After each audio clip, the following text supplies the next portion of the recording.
రోజు దేవుని వాగ్దానం.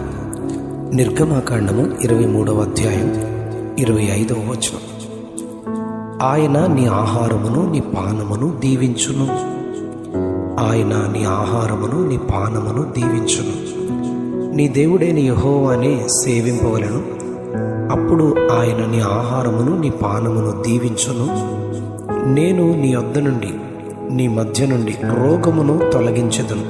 ద్వితీయోపదేశకాండం 7వ అధ్యాయం 15వ వచనంలో యెహోవా నీ యొద్ద నుండి సర్వ రోగములను తొలగించి నీవెరిగియున్న క్షయవ్యాధులన్నిటినీ నీకు దూరపరిచి నిన్ను ద్వేషించు వారందరి మీదకి రప్పించుదును అని తెలియచేస్తారు.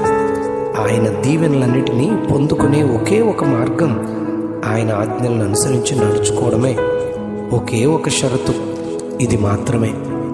ఆయన ఇచ్చిన ఈ షరతును పాటిస్తూ అలాగును జీవిస్తూ ఆయన మన ఆహారమును పానమును దీవించున్నట్లుగా తన ఉన్నత వాగ్దానములను మన జీవితాల్లో నెరవేర్చున్నట్లు ఆయన కృపను మన మీద సమృద్ధిగా కుమ్మరించునుగాక.